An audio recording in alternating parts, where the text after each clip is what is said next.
Frank Duke's Nami, L Hug. All these sample composers capture that vintage sound perfectly. So in today's video, I'm going to be showing you some secret tricks that all top sample makers are using. So as you can see by the diagrams on screen, I want to focus on 3 different things in this video. First thing being the reverb size and how it's used and in the mix. Secondly, the layering and the positioning of all instruments. And thirdly, and most importantly, the panning. And I want to show you how important it is to have different instruments on left or right, front or back. So that brings me onto the bass guitar. This is a very vital part to a sample. It's filling out the low end, giving it a nice warmth. So the first thing I use is this Sonar by Nami, and I layered it with this second guitar slap by Nami as well. So the bass samples are already in mono, and that's how I wanted it to be in the mix. And I just ran it through this Corey Wong amp.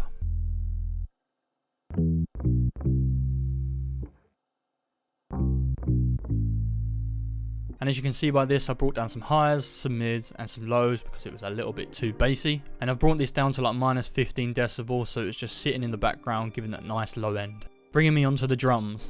So the drums are very vital in this. They help build the rhythm, have that nice bounce with the guitar. And you want to bear in mind how each different drum is panned.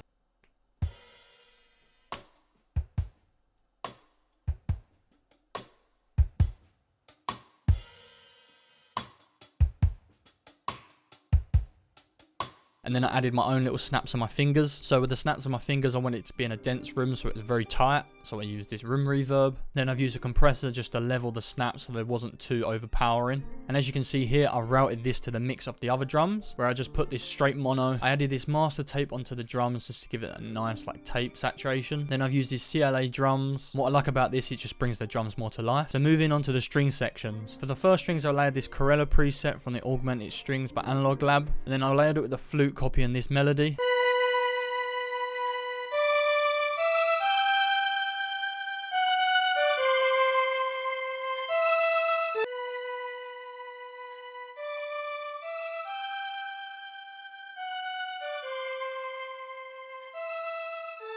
As you can see by the before, the whole of the strings was taking up the whole stereo field. So what I've done is a good tip is use a stereo imager, and I've just tilted it so it's just panning and playing in a different position, and just keeping in mind like an orchestra in a room. And I've used the same string preset for a different section, but I've made it a bit higher.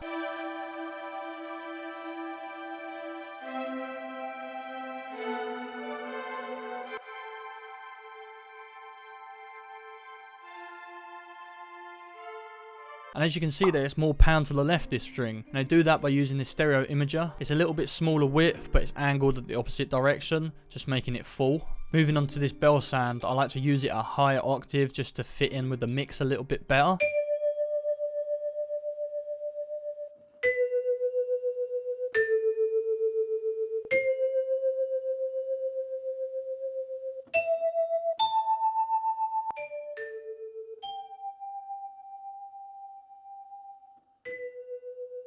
So when using this, I want it to be a little bit subtle, but more in your face. So I've used this like small room reverb, just so it just feels warm. And as you can see by the diagram, a very small width, and I've rotated it really to the right. So it's just having a nice texture in that little pocket. So next is the guitar. I use it as like a top line riff, just to give it a little bit more vibrance and better bounce to the sample.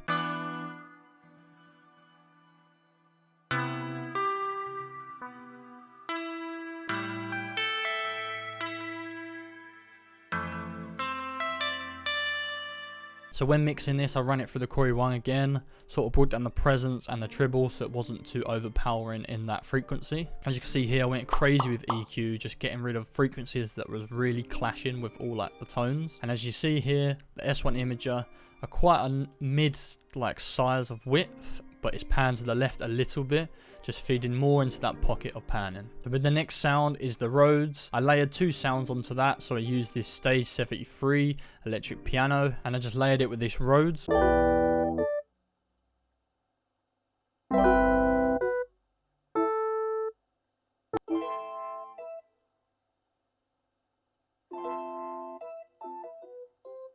So as you can see by the readings of the imager, I use this room reverb just to make it a little bit more boxed in and not to be too spatial. And then I use this tiny bit of decapitated drive to just bring the brightness and tone of it cutting through the mix a little bit better. So that brings me on to a very important part, and that's the vocals. Lots of sample makers like to add their own vocals just to make their samples very unique. So I'll play the first vocal. Tell me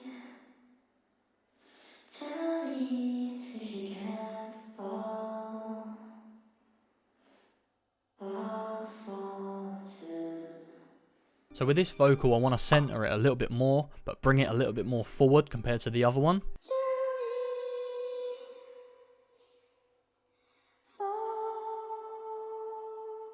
So as you can see, that's a little bit more in the background. That's being like a more ambient sound.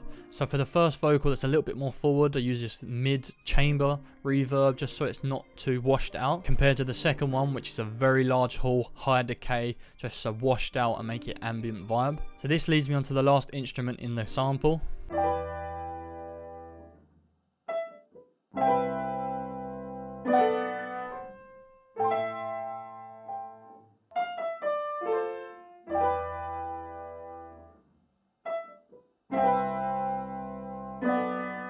As you can tell by the sound up piano, it sounds like it's in a very, very tight space. And I've done that by using this very tight reverb, so Studio B by Rum. And then I've made it very, very mono, so it's pretty much in the dead center. And I'm using that just thinking of where it'd be played in a room. Then I thought to myself, sometimes you hear in these samples that you can hear the recording in the background through like headphones. So I thought this idea of just putting my phone on the desk and just start a voice recording and play like the piano, bass and drums.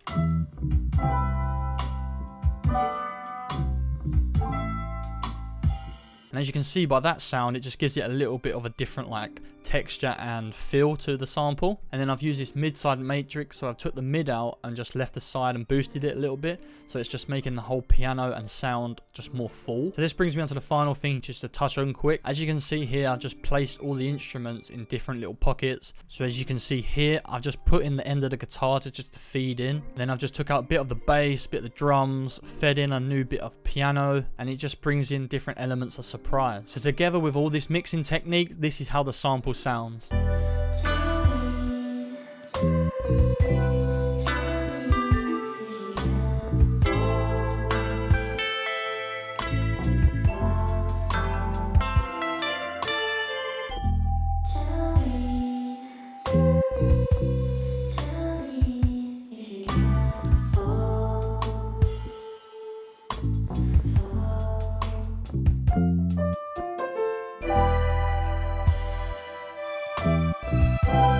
So yeah, if you like this new type of video, this new edit, then stick around, subscribe down below, and I'll see you in the next one.